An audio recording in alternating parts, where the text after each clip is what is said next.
Pues Yo entonces, te, yo José, te mira, iba a plantear una cosa. hagamos lo siguiente, José. José, los dos. Ujú. Y pues yo creo que será mejor que no nos demos cuenta cuando estés empezando a grabar en serio. No, porque sí tenemos que saber cuando ya le empieza para poder efectivamente ya comenzar, digamos, con las líneas Sí, argumentales o sí, sí, cosas de ese pero... tipo. Ay, pero que es una línea argumental. Bueno, pues Gustavo, buenas tardes, ¿no? Buenas Eh, tardes, José. ¿Cómo te va? muy bien, gracias. Qué bien. Hoy encontrándonos aquí en un espacio que yo creo que resulta un poco, pues, si no nuevo, sí, un tanto, poco usual, ¿no? Pero, Para nosotros. pero yo creo que va a ser muy provechoso. Va a ser muy provechoso, ¿no? ¿Por qué razón? Bueno, es que resulta ser que en este año 2025 eh, suceden dos efemérides literarias importantísimas con el mismo autor, ¿no? Primero, vos lo acentúas bastante, ¿no? Y es una de las cosas que han acentuado, pues, las diferentes instituciones sobre esto, el centenario del fallecimiento de Carlos Gallini. Pero hay una segunda parte. Por supuesto. Decime cuál es. El 160 aniversario de su nacimiento, ¿verdad? Porque Gallini, yo creo que aquí hay que apuntar un asunto, ¿no? Nace en 1865 y Gallini es Sí, una de las principales figuras de la literatura costarricense y, por qué no decirlo, de la literatura regional del periodo finisecular, ¿no? Del tránsito que hay entre el siglo XIX pues al XX, y que yo creo que con esta actividad nos sumamos eh, en los rostros tuyo y mío y con esta imagen, ¿no? Toda la escuela de literatura, a todo el marco de celebraciones que este año se van a desarrollar a propósito de la sí. contribución cultural, literaria, lingüística, en síntesis yo creo que cultural que tuvo Gallini pues en nuestro entorno, ¿no? En nuestra historia.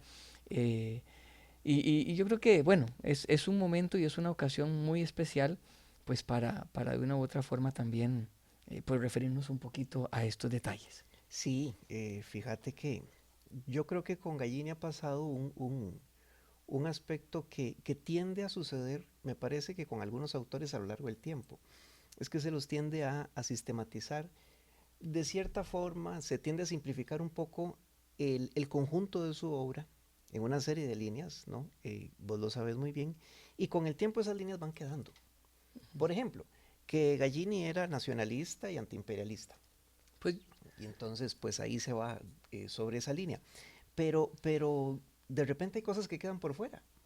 por supuesto, y yo creo que eventualmente la tarea nuestra como docentes de la Escuela de Literatura, eh, como universitarios, ¿no? En ese sentido, pues es dilucidar un poco eh, esas otras facetas que van quedando un poco, eh, digámoslo así, ocultas o Ujú. quizá tal vez no ocultas, sino con mucho, o sea, muchísimo menos atención de la que se le brinda a otras pues caras más que han sido, digamos, más explotadas a propósito de un asunto, ¿no? Y es a propósito del tratamiento historiográfico, por ejemplo, de la literatura costarricense. Nosotros aquí podemos hablar de literatura, pero bueno, vamos a hablar un poco también bueno, de esa parte, obviamente, pero Y de es que con algunas otras Gallini, más, ¿no? claro, porque con Gallini tenemos precisamente ese reto, ¿no?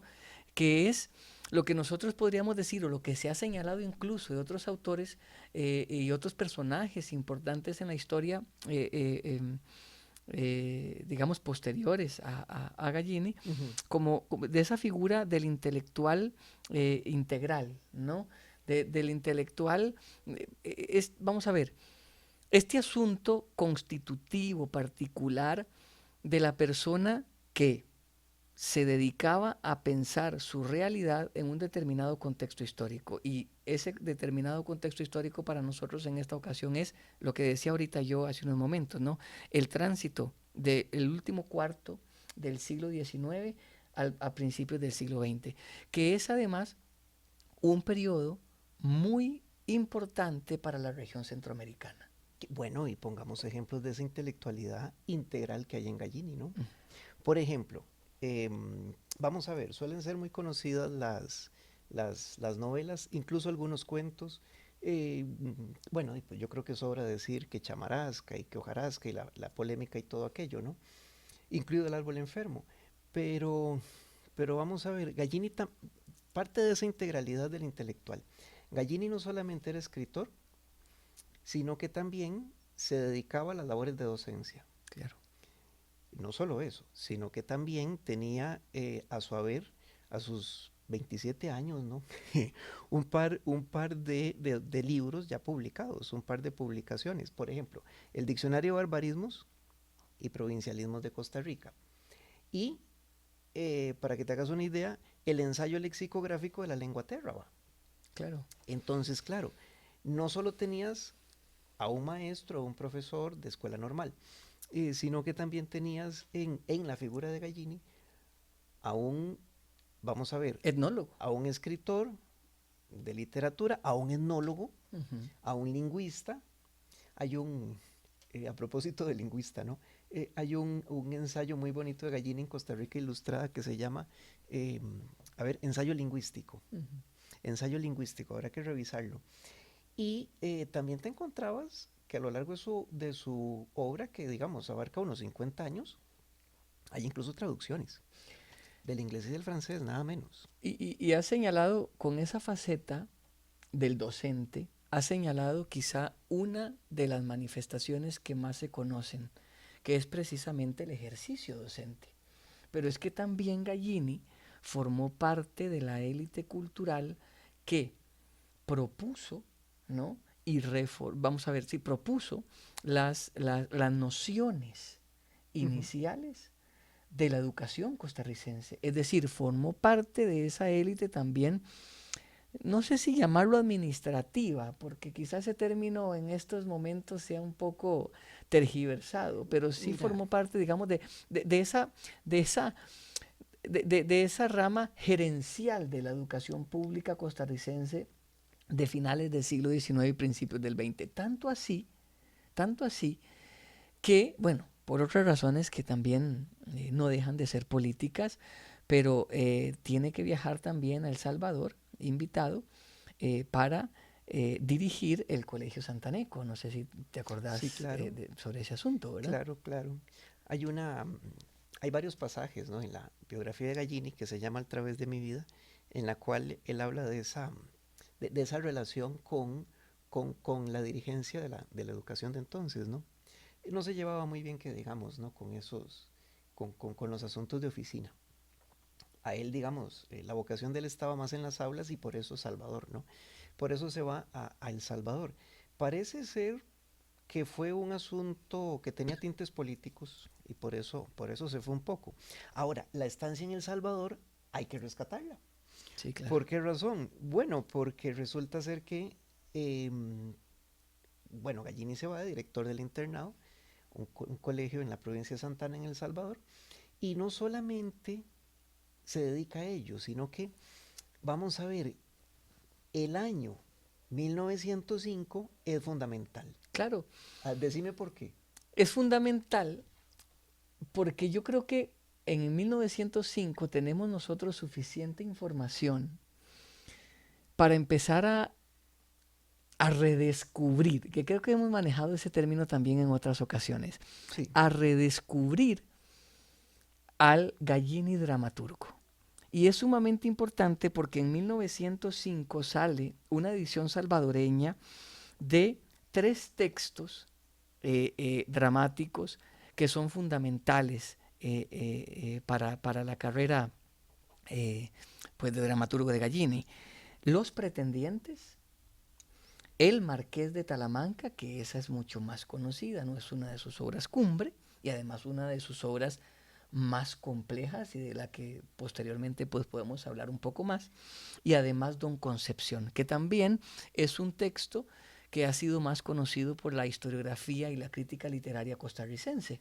Sí, por una razón muy interesante, y es que Don Concepción, por ejemplo, es un texto que trata de un gamonal, ¿no? Claro. Es decir, trata un asunto que a primera vista, desde la historiografía tradicional, es nacional. Pero yo creo que el Marqués de Talamanca no corrió con igual suerte, No, exacto. porque resulta ser que a pesar de estar ubicada a ver, a pesar de que el texto ubica sus acciones en Cartago, tenemos un detalle muy interesante y es que el Marqués de Talamanca está escrito con un conjunto de modelos literarios que te recuerdan al teatro del siglo de oro español.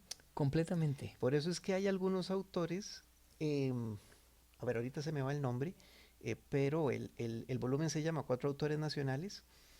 Eh, Porras Ah, Ledesma es Porras el, Ledesma, sí, Álvaro Porras Ledesma. no sé si es Álvaro, Álvaro pero sí, Porras sí es Ledesma, Porras sí, sí, Ledesma. creo que es Álvaro. Bueno, por ejemplo, Porras Ledesma lo que dice es, a propósito de estos dos, que el Marqués de Talamanca parece ser un texto ajeno a nuestra sensibilidad nacional, pero que entonces es mejor no Concepción que el Marqués. Yo quería hacer referencia ahí a un término que has utilizado y que No, creo que es y yo sé cuál fundamental, es. y es ajeno. Es decir, ¿cómo es eso de que hay un texto de un escritor nacional, estrenado además En el Teatro en el Nacional, Teatro Nacional en 1900, y que la crítica literaria toma como un texto ajeno? ¿Cómo es eso? Es decir, ¿en qué medida marca los parámetros que definen esa condición de ajeno? Yo creo, por el tema.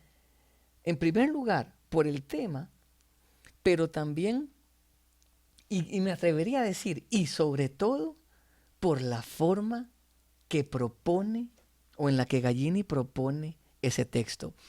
Es decir, yo estoy seguro que es quizá el texto dramático de Gallini más complejo y que es el que formalmente pone a dialogar la literatura costarricense de finales del 19 y principios del 20 con las formas de la literatura mundial. Han mencionado ya el teatro del siglo de oro español. Eso no es gratuito. No, para nada, para nada. No solo porque Gallini lo conocía y lo leía, tal vez de repente lo enseñaba, ¿no? Sino porque esto permite dilucidar, ver con otros ojos la famosa polémica del nacionalismo en literatura. Es que vamos a ver, Gallini no, a ver, yo creo que la tesis de que Gallini siempre buscaba los temas nacionales, con asuntos nacionales, etcétera, hay que tomarlo un poco con pinzas. Yo creo que me atrevería un poco más allá, ya es insostenible. Es decir, porque aquí va la segunda parte de la pregunta bueno, que estamos Que haciéndonos, se ¿no? lanzó. Y que se lanzó y que podemos, pues, ir respondiendo. Si el Marqués de Talamanca resulta una textualidad, una forma textual ajena a nuestra literatura, a nuestro entorno, a nuestro panorama cultural, entonces, ¿qué es lo propio?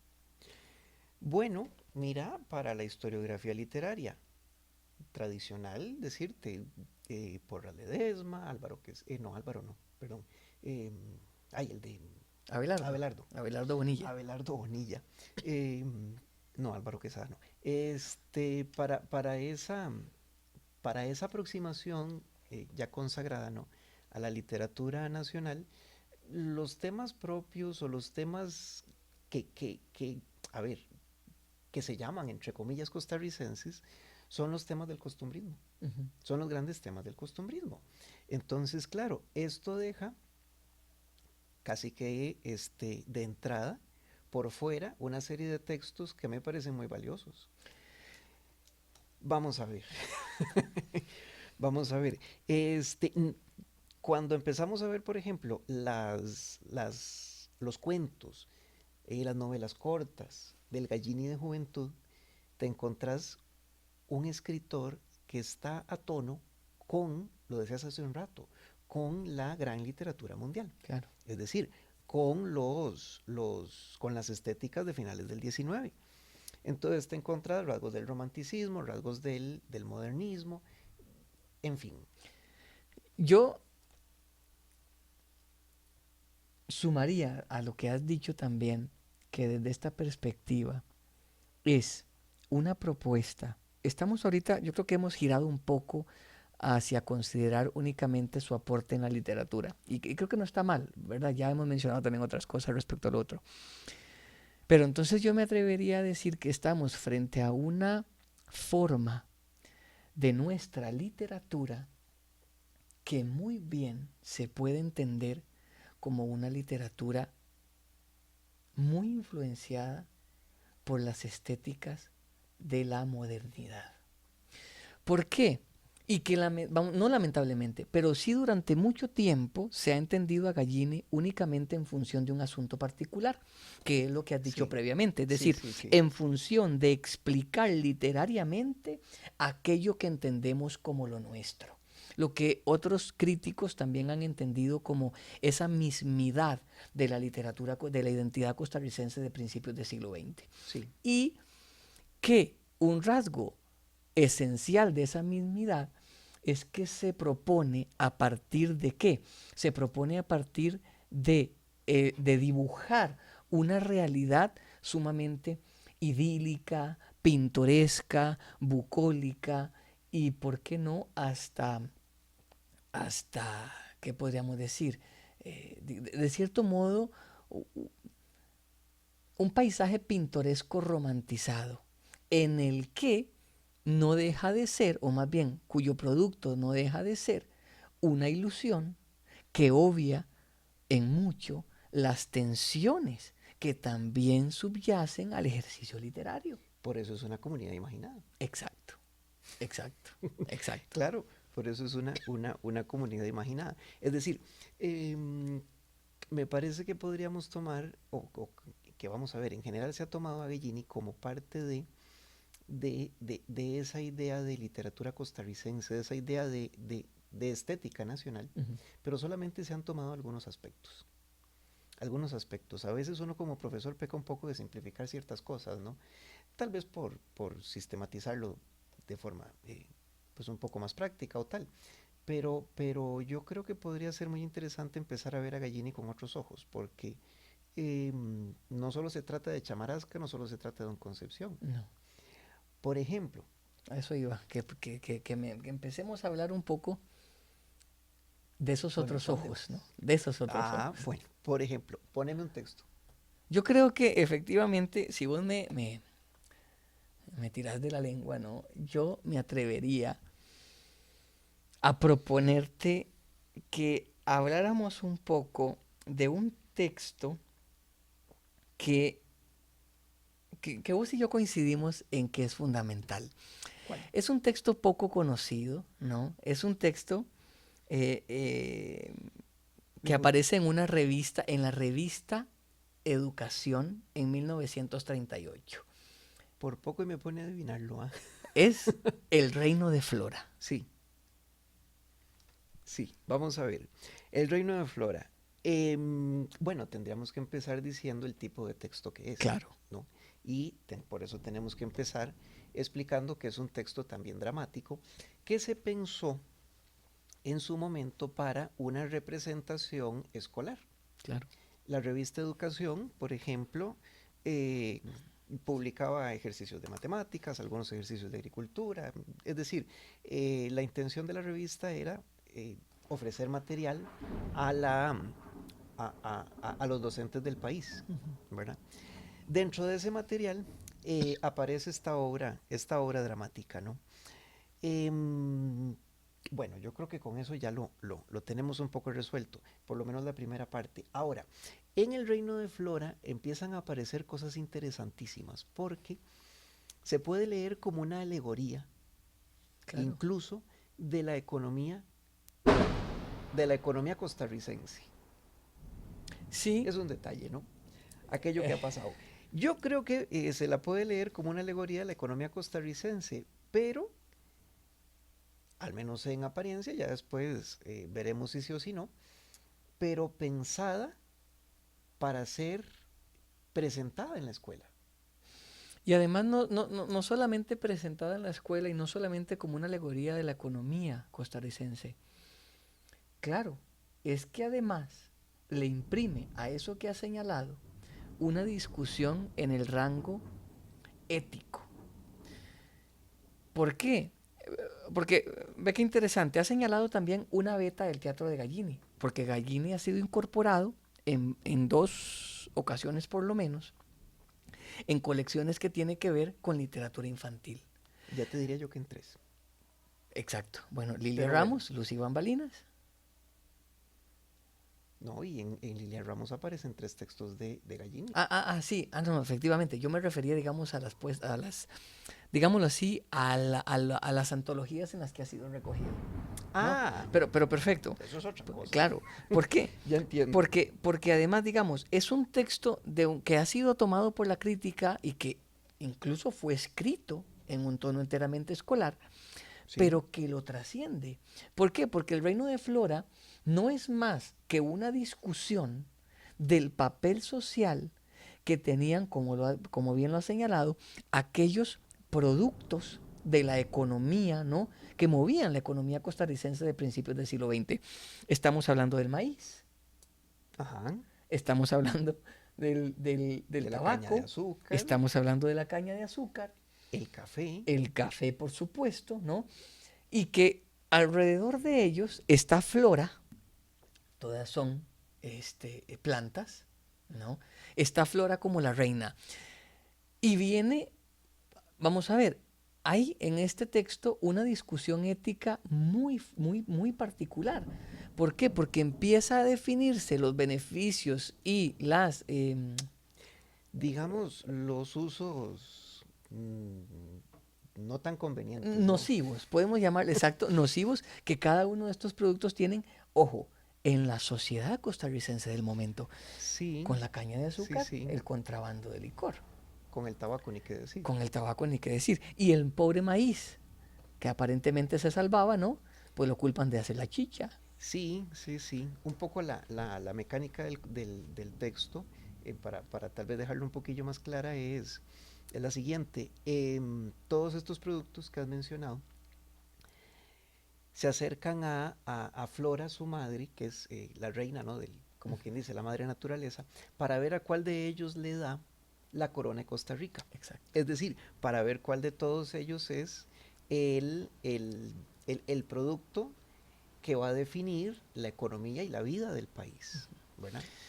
Vamos a hablar de otro texto, Gustavo. Yo creo que en aras de ir definiendo esas especificidades de la obra dramática de Gallini, pudiéramos mencionar Las 4 3/4, un texto de 1904, Sí, que tiene una particularidad y que sirve, desde mi opinión, para tratar de rediseñar, redescubrir, reinterpretar la figura histórica y literaria con la que se ha asociado a Gallini a partir de las discusiones sobre la de polémica la nacionalista. polémica. Sí, Esto va a estar bueno. bueno, eso es lo esperable. Esto va a estar bueno. Fíjate en el año 1904. A mí siempre me interesa un poco, pues, plantear algunos puntos sobre la publicación como tal, por ejemplo, el año, de qué trata un poco, en qué parte se publicó, como para entender un Ujú, poco claro. el medio, ¿no? En el cual tiene lugar esta producción. 1904, el texto se publicó por entregas en una revista que se llama Páginas Ilustradas. En 1905 ya sale la publicación de los textos que había estrenado antes y que ya habías dicho, ¿no? Que el Marqués de Ujú. Talamanca, etcétera. Mira, yo creo que el año es una clave. 1904. ¿En qué año tuvo lugar la polémica del nacionalismo en literatura? Entre Ok. 1894. Pregunta, exacto. Sí, Sí, sí, sí, ok, sí, sí. perfecto. Es que cuando es retórica yo sigo. Muy bien, muy bien. Entre 1894, la publicación de Jarasca, Ujú, y 1898. exacto. Tuvo segunda parte, no tuvo secuela por la publicación del Moto de García Monge Ujú, y demás. Pero fíjate en lo siguiente, las 4 3/4 es un texto posterior a, a, a, a esa etapa, digamos, con la cual se caracteriza la obra Gallini. pero es un texto típicamente, digamos, europeísta. Claro, ¿Por qué razón? Primero, las acciones de esta obra de teatro suceden en París. en París. Segundo, tenemos de personajes no ni siquiera los campesinos de París, No, no. no, no, no, no. Tenemos A un general de un ejército, ¿no? del ejército de Francia, Exacto. que había peleado en Argelia Ujú. poco antes. Roquefort. Sí, sí, sí. Y tenemos también a dos personajes más, madre e hija, que forman parte de esa élite acomodada de París. Exacto. ¿Ves? Entonces, ¿qué es lo que sucede aquí? Bueno, que yo creo, y por eso lo decías hace un rato, que había que redescubrir a Carlos Gallini. ¿Por qué razón? Vamos a ver, porque Gallini no solamente produjo cierto tipo a ver, no cierto tipo de literatura, sino no solamente trató cierto tema del nacionalismo y el antiimperialismo y demás, el cual se acentuaría tal vez con la caída del águila hacia el final de su obra literaria, sino que, ojo, iba a estar acercándose también a los cánones de la literatura europea, Ujú. porque incluso, bueno, vos leíste las 4 3/4, por supuesto. Eh, Vos en las 4 3/4 te encontrás referencias exactas Ujú. a París, a ciertos lugares de París, etcétera. Y lo mismo pasaba, perdona que te meta aquí el paréntesis, con uno de sus primeros textos publicado también en revista. En este caso una novela que se llama El Sargento Gerard. A eso iba, ¿no? Efectivamente. Porque cuando decíamos antes de que es uno de los textos que también tiene correlato en la narrativa, a eso iba, El Sargento Gerard. El Sargento Gerard es un texto también publicado por entregas, ¿no? Sí, El nombre de la revista se me va ahorita, Costa Rica Costa Ilustrada. Rica Ilustrada, ¿no? Pero que hay un afán Ahora, descriptivo y preciso. tenías a Gallini de unos 20 poquitos años, ¿verdad? Claro, En El Sargento Gerard. claro. Y hay una descripción muy precisa del París del siglo XIX, de finales del siglo XIX. Y no solo eso, sino también de la situación política de Francia en ese momento. Exacto, exacto. A eso, porque yo quiero a eso adherirle algo más, ¿no? Ahora que decíamos quizá un poco al inicio, está un poco enojado San Pedro con los rayos, ¿no? No, no, pero no le Eh, hace. ahora que decíamos un poco al inicio de que hay hablábamos de lo ajeno, ¿no? De por qué este texto, por ejemplo, para Porra Ledesma resultaba ajeno a nuestro medio. Sí. Bueno, es que yo creo que ya podemos lanzar, pues si no con carácter de axioma, porque yo creo que en literatura eso cuesta mucho, pero sí con una cierta ya, facultad, ¿no? Yo me atrevería a decir que la propuesta estética de Gallini va mucho más allá que la propuesta del costumbrismo tradicional. Naturalmente. ¿Por qué? Bueno, ya te dejo hablar, pero te voy a decir por qué pienso yo eso, ¿verdad? Porque yo creo que principalmente en el teatro de Gallini, ¿no?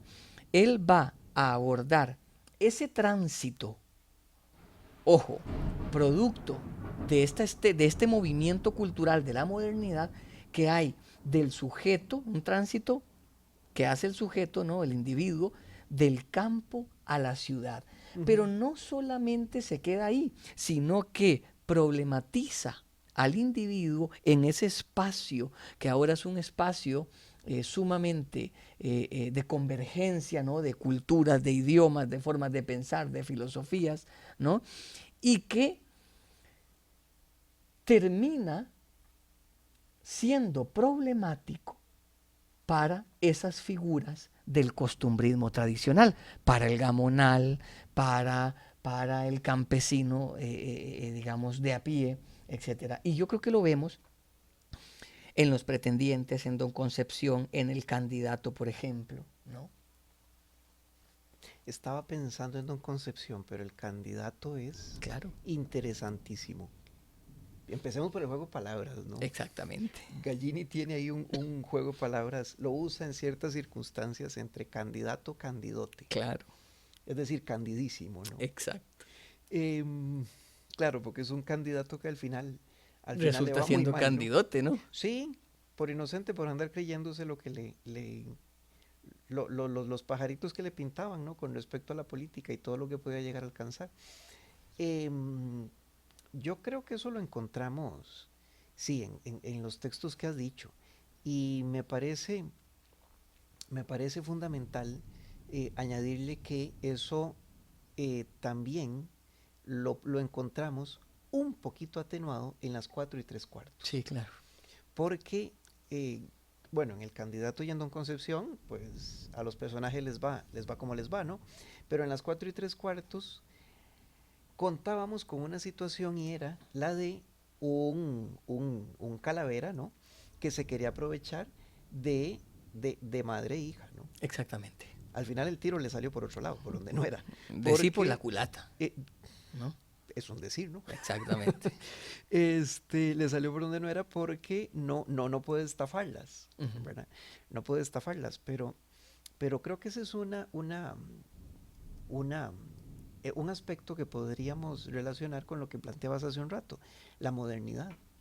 En vista de que ya la ciudad empieza a ser un lugar con, a ver, con características determinantes.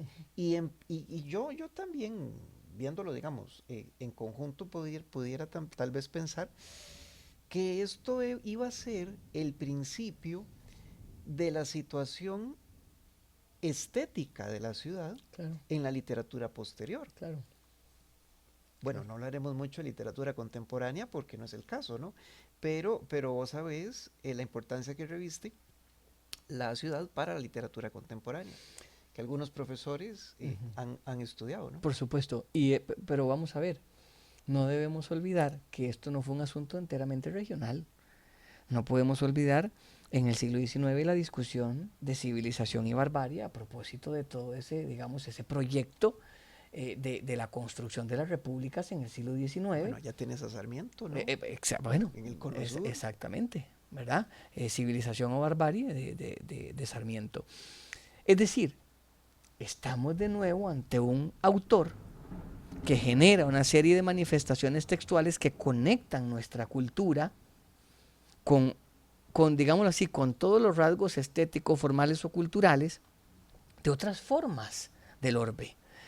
Es decir, estamos traspasando La esa frontera. imagen idílica Ujú, del costumbrismo ujú. con la que se ha asociado mayoritariamente los inicios de nuestra literatura.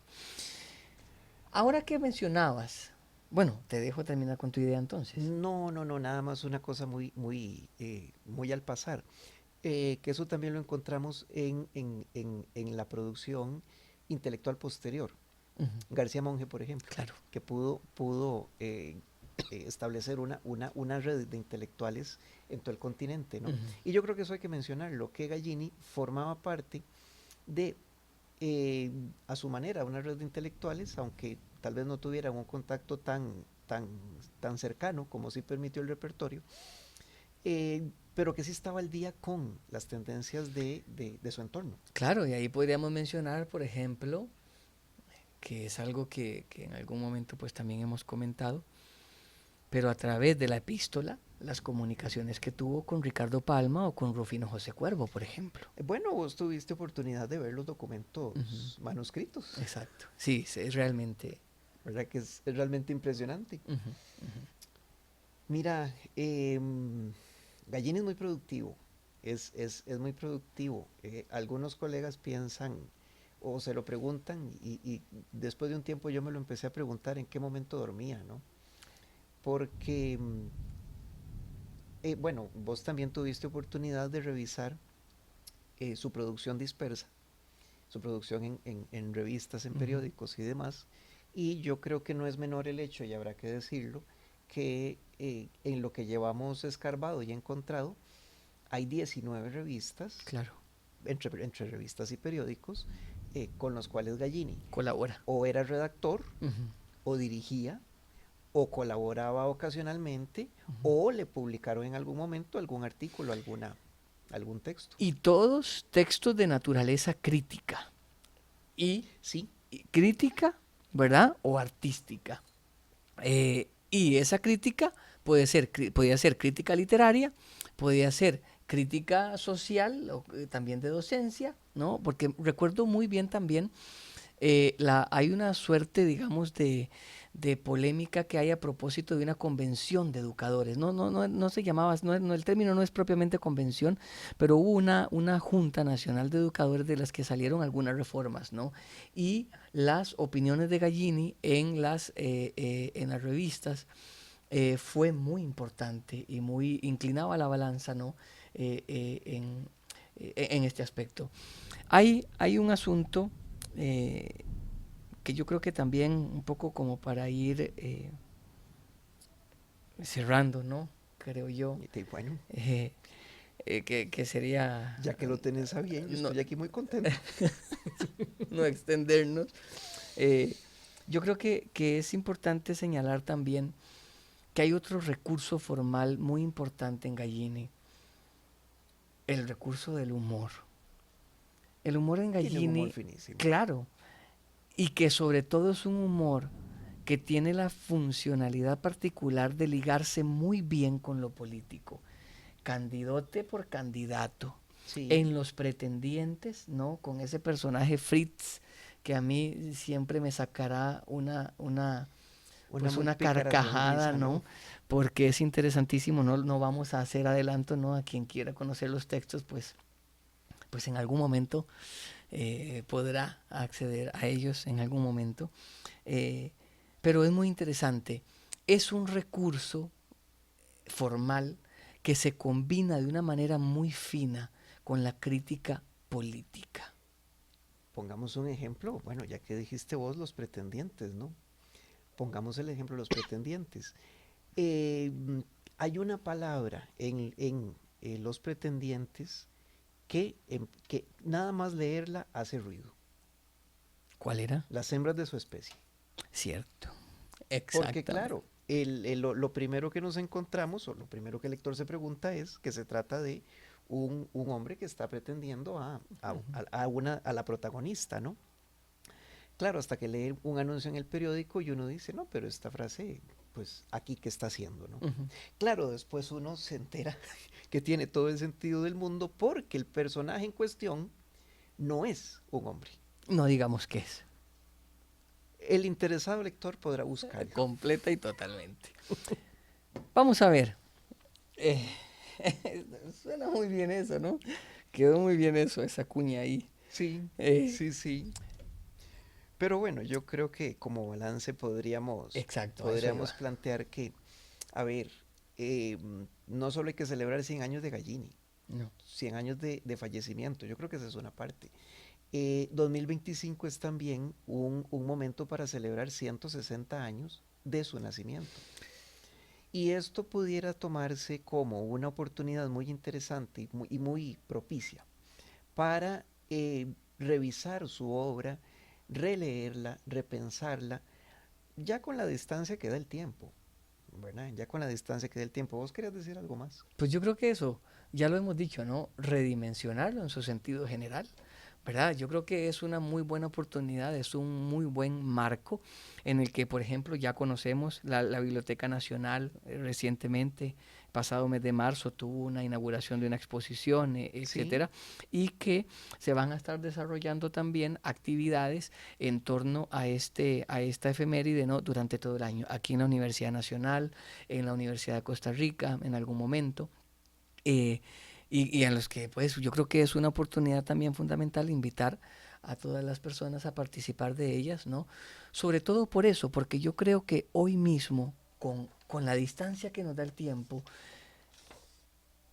a nivel de crítica literaria es muy importante volver a preguntarnos por esos orígenes, volver a preguntarnos por esos parámetros desde los que hemos leído siempre nuestra literatura. Eh, Creo que no es una preocupación esencialmente nuestra, creo que es una tendencia de la crítica literaria contemporánea y que además ha resultado muy útil para también proponer otras aristas que a Ujú, ujú. propósito, muchas veces por fines políticos o enteramente culturales, han obviado otras facetas, otras tendencias de eso que entendemos y que nos define o que nos convoca durante muchas actividades que entendemos como la literatura pues, nacional y que no es Eso es, más que nuestro objeto de estudio, perdón, como críticos y como profesores de literatura. eso es, eso es. Restará invitar a leer a Carlos Gallini, ¿no? Completamente, completamente. Al interesado lector, ¿no? Como has dicho Sí, antes. sí, al curioso lector, se lo podrá buscar por aquí y por allá. Yo creo que también conviene estar pendiente de las diferentes publicaciones, ¿no? Ujú. Por ejemplo, de los diferentes boletines, las diferentes revistas, porque Exacto. eh, me imagino que podría ser una época en la cual empezarán a aparecer estudios Ujú. sobre Carlos Gallini. Por supuesto. Eso conviene revisarlo, ¿no? Y también podrían aparecer por aquí y por allá algunas publicaciones que empiecen a, a- a recopilar Ujú. aquello que ha estado disperso, ¿no? Exactamente. Eso es. Pues ha sido un espacio, debo reconocerlo, sumamente ameno. Siempre ser tu comensal, ¿no? Es decir, Sí, compartir pero la el que mesa comparte la mesa, ¿no? exactamente, pues con vos resulta muy grato. Bueno, ahora compartamos un café, ¿no? Pues a eso vamos.